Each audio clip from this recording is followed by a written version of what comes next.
we're jumping into this recipe because this is kind of a lot. There's many steps. It's not hard. But what we're making today is cornbread dressing. You might also hear it as cornbread stuffing. The difference is basically dressing is cooked in its own individual pan and stuffing is usually stuffed inside a turkey, a chicken, a duck, and that would be kind of like your normal Thanksgiving thing. So what we're basically doing is you make cornbread, and so you cook the cornbread, you crumble it up, and then you mix it with this delicious buttery, creamy vegetable mixture, and then you rebake it. And it's cornbread dressing, and it's super delicious. So if this is your first time here, my name's Brittany. This is my channel, Marvel and Make. I love taking on recipes like this that are delicious and nourishing, but they're made with all these real ingredients. And so even though this is like a comfort food, it's healthy, or at least it's the healthy version, because it's, I'm using real ingredients, buttermilk that I've made myself, corn that I'm going to mill, real grass-fed butter, all that. So anyway, let's jump in. First, you need 2 8x8 pans, or you could do 9x13. We're starting with some unsalted butter, and I have a tablespoon in each. These are going to go in my preheating oven. While that butter is in there melting, I'm also going to warm a stick of butter on the stove, or basically you just need melted butter. I don't use a microwave, so I just do everything on the stove. So I'm going to put that on the stove. While the butter is melting in the oven and on the stovetop, I'm going to mill the grains for this recipe. I have corn and I also have soft white wheat. I'm going to mill them separately, and this is my mock mill Lino 100. I mill flour and corn to the recipe so that it's nice and fresh. That is, that's one of the reasons why you want to mill at home, because it just makes sure that you're getting the freshest ingredients possible. So I'm going to turn my mill on, and I'm going to open the barrel up just a little bit. So basically separate, this is a stone grinder. So there's 2 stones in here, and I'm just gonna lift them a little bit because these corn kernels are so big. And I'm going to send it through once, and then I'm gonna send it through a second time, which you can do with the mock mill, to make it a little bit more fine. So I'm turning it on. You can hear by the sound that those are the stones touching. So that would be like, basically, if you're looking at this, this would be a 0 or a 1 on the scale. I'm going to turn it up a little bit, so I'll tell you where I turn it, so in case you have the same one. All right, I just turned it up to 10 clicks, and I'm going to dump my corn in, and it's quite loud, so I won't do any talking.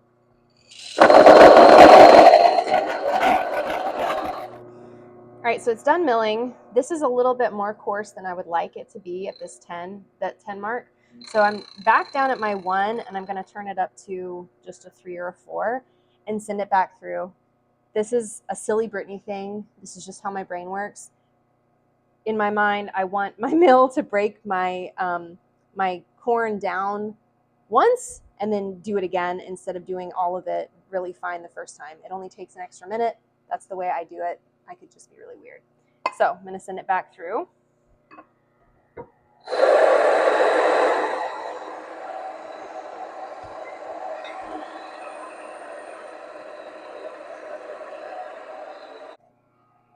All right, these are done, so I'm pulling them out of the oven, and my butter on the stove was melted, so I took that off.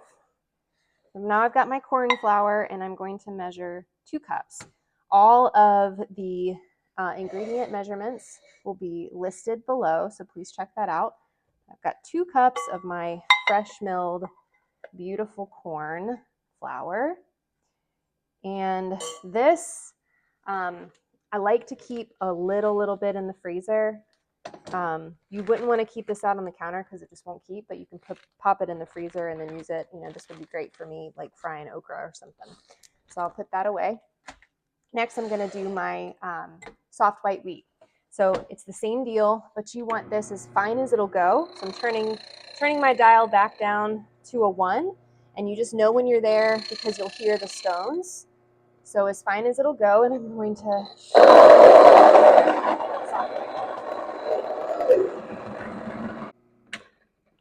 all right, so I've got now my soft white wheat.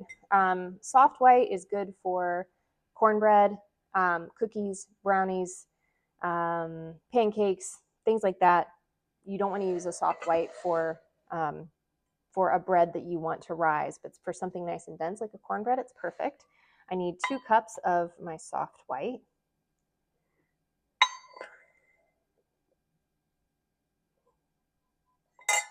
This cornbread recipe is a double batch of the one that is on my website. However, the one on my website is a sweet cornbread, and this one is more of a savory. So I'm adding a 1/4 cup of Sucanat, which is a really healthy, it's a healthier sugar. Basically, it's like the cane juice that has been dehydrated, and then there's nothing removed. So it's got all the good minerals in it. So I have my Sucanat. You could use honey granules. You could use just a good old cane sugar too. And I have baking powder, 2 tablespoons. This baking powder I get from Azure Standard. They are amazing. I will link them, and I will link specifically the baking powder. Most of my groceries come from them. If you are not already familiar with Azure, check them out. They have like all sorts of organic options, and then they just also have just good options that you wouldn't normally find in a store, and especially things that are in bulk that you can save on. Next, salt, 2 teaspoons of salt. And so those are our dry ingredients. With baking, you mix your dry ingredients, and then you mix your wet ingredients. It's kind of like your standard rule. Just whisk that together.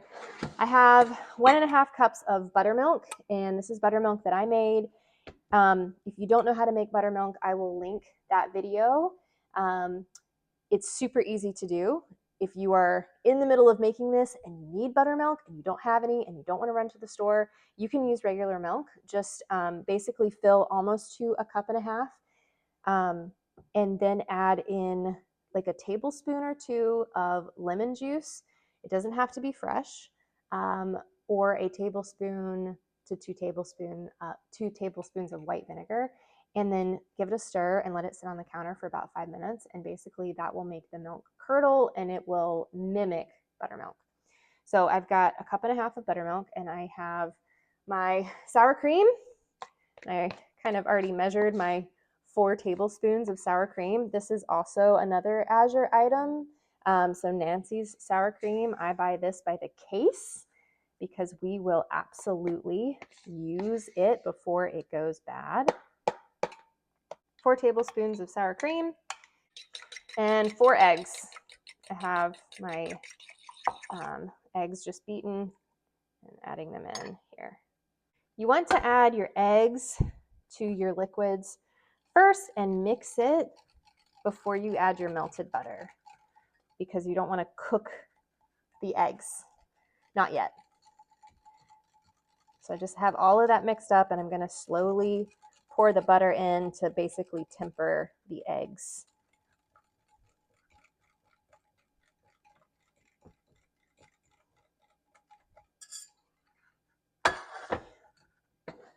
So those are our dry and our wet ingredients. And pouring all of my wet ingredients into the dry, and just give that a good mix. All right, you don't want to overmix this, but you do want to make sure that all of your flour is nice and wet. And then you are just going to put into those same pans that were preheating in the oven, and the butter will be on the bottom. You don't want to stir that. Just put the ingredients right on top of that melted butter. All right, so I've got my cornbread batter in my pans. Again, I'm not stirring that melted butter in, so you can kind of see it. That's what you want. You want it to be sitting in butter. You're going to put both of these into your oven that was preheated to 400 degrees, and they're going to cook for 20 minutes. Okay, my cornbread is in the oven, and I have just a few more minutes left on that, so I'm going to get this started. And you're not going to be able to see my face because I want you to see what I'm doing. So I have 2 sticks of butter in 2 separate pans because we're going to cook the onion and the celery in one pan, and we're going to then make kind of like a cream of chicken soup in the other pan. So I've got this stick of butter melting, and I've cut 1 onion, which should be roughly 1.5 cups of onion. And then I have this frozen celery. I usually will use some fresh celery, but I'm all out. This is an item that I get from Azure Standard. So again, like most of my groceries come from them. I just love them so much. I don't even have this thawed, but the water is going to cook off. I want 1.5 cups of celery. Yeah, and I'm going to use that whole thing, a little bit more than 1.5 cups, but I love celery, and I know that some of that bulk was from a little bit of the ice that was on there. So this was a purchase that I made last time I ordered from Azure, because a lot of times I use celery in cooking and I won't have any fresh, which I also get fresh celery from them, but I just use it first. So this frozen celery has been a lifesaver. All right, this is high heat right now. I'm going to turn it down to a medium, and I'm just going to watch it. This needs to cook until the onions and the celery are nice and soft and basically translucent. So that takes, a few minutes. It can take even like up to 10 minutes. While that's cooking, I'm going to move on to this. We are basically making a cream of chicken soup. I do want this to be medium, and I'm going to just slowly add in my soft white wheat. This is that same soft white wheat that we already milled. It was just 1/2 cup. Once again, you guys, all of these ingredient measurements are listed below, so don't be trying to write everything down. Just print off the recipe from my website.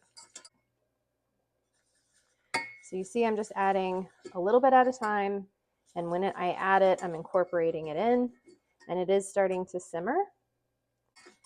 This is how you make your fresh cream of whatever soup. So you're not buying something that's got a ton of preservatives in it. And this is so much cheaper.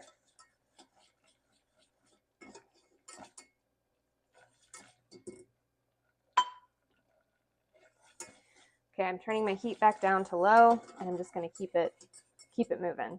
And over here, checking this, because you don't want anything to burn. Okay, it's kind of darkened, so I like the way that it looks. I'm going to add in some salt. This is a teaspoon of salt, a little bit of pepper.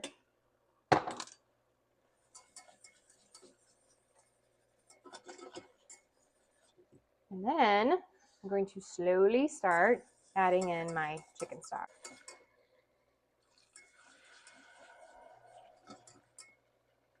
You want to, just like with the flour, make sure you're adding this slowly.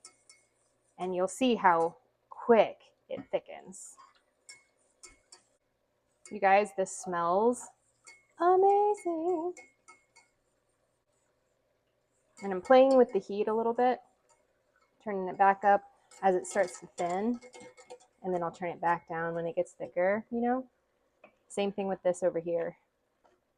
If you need to adjust the heat, do it. Cornbread's done, so I've just pulled both of these out of the oven. I'm going to set them aside. The dance you're doing the whole time, you're just slowly cooking this soup. You want everything to marry together. So all of the flour needs to mix in beautifully with the stock. And then you're going to lastly add your heavy cream. So this is what your soup should look like so far. And then now we're going to add in heavy cream. This is 1 cup of heavy cream. You add it slowly in just like you do with the stock. And look how beautiful our veggies are looking. They're nice and translucent. So these are just about done. So that is your cream of chicken soup. homemade, all good, healthy ingredients. Now I'm going to turn the heat off. These veggies are done. I'm turning this burner off. Now my recipe says to add this into this, but I used a smaller pot than I should have, so I'm going to add this into this. I'm going to pull that off the heat and then add this in.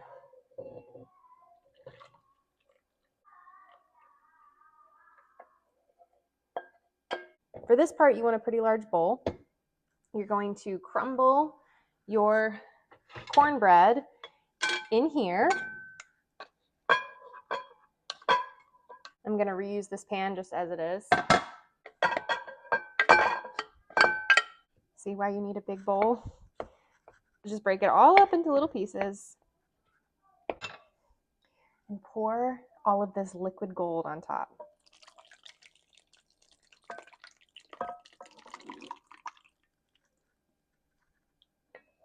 Now just use a wooden spoon or some other large utensil and mix it till everything is nice and moist.